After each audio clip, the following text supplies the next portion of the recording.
Hey, so if you've ever spent any time around fitness or a gym, I'm willing to bet you've heard people talking about macros. It's one of those words that just gets thrown around all the time, right? And, it can feel a little exclusive if you don't know what it means. Well, today, we're going to pull back that curtain and I'm going to show you just how simple this whole thing really is. Okay, let's get into it. So picture this, you're at the gym, minding your own business, and you overhear someone talking about how they need to hit their macros for the day.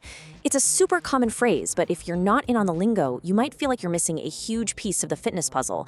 Let's fix that right now.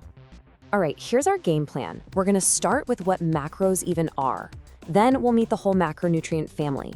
After that, I'm gonna let you in on a little secret, a simple rule that is gonna completely change how you look at food labels. I promise, by the end of this, you'll be able to pick up any package and know exactly what's going on.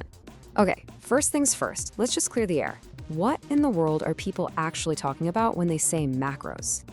Honestly, it's way simpler than it sounds. Macros is just a nickname. It's short for macronutrients. And really, the name says it all.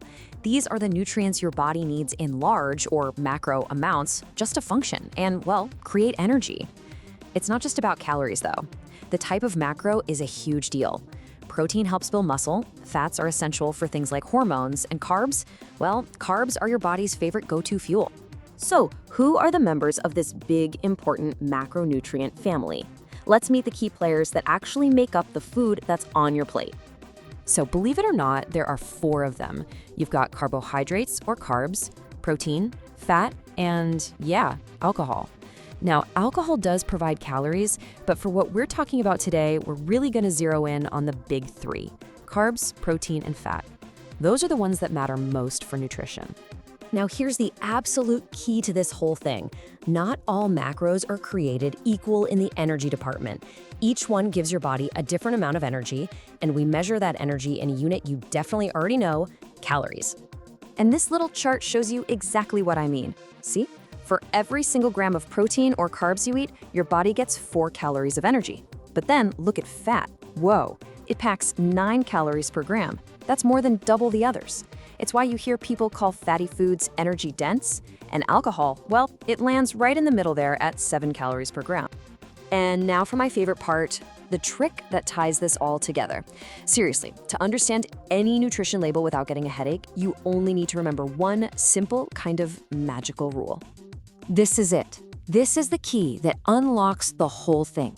Once you get this, I'm telling you, you will never look at a food label the same way again. You ready? That's it. That's the whole secret. 449. If you take away only one thing from this whole explainer, please let it be these 3 numbers. This is your new superpower for reading nutrition labels. So what does it mean? It's exactly what we just saw. 4 calories for every gram of carbs, 4 calories for every gram of protein, and 9, the big one, 9 calories for every gram of fat. 4, 4, 9. That's it. Simple. Okay. Enough theory. Let's have some fun with this and see how it works in the real world. We're gonna grab our brand new 449 roll and use it to decode a real nutrition label. So here's a pretty standard nutrition label. Now you might notice something's missing. I took off the big calorie number at the top. Why? Because we don't need them to tell us. With our 449 rule, we're about to figure it out all by ourselves. Let's start with the fat. The label says there are 3 grams. Okay, so we take that 3 and we multiply it by the last number in our rule, which is 9. And what's 3 times 9? 27. Boom! 27 calories are coming just from fat. Next up, protein. The label says we have 20 grams. Now, what's our rule for protein? It's 4 calories per gram. So we do 20 times 4, which gives us 80. So that's 80 calories from protein. See? It's just simple math. And let's finish it off with carbs. The label shows 25 grams. The rule for carbs is the same as protein, 4 calories per gram. So 25 times 4 gives us a nice clean 100 calories from carbs. We've basically done all the heavy lifting. We figured out the calories from each and every macro. Now, for the grand finale, let's just add it all up. So we have our 3 pieces of the puzzle, 27 calories from fat, 80 from protein, and 100 from carbs. Let's put them together. What's our grand total? And there you have it, 207 calories. We just calculated the total calorie count without even looking at the top of the label. All we needed were the grams of the 3 main macros and our simple 4-4-9 rule. You can literally do this with any food label you find. It really is that simple. What might have seemed like some complicated nutritional science just a few minutes ago, well, now you know it's just basic math. You've officially cracked the code. So you did it. You master the what. You know what macros are, you know where their calories come from, and you can read a nutrition label like a total pro. But of course, that leads to the next big question, the really personal one.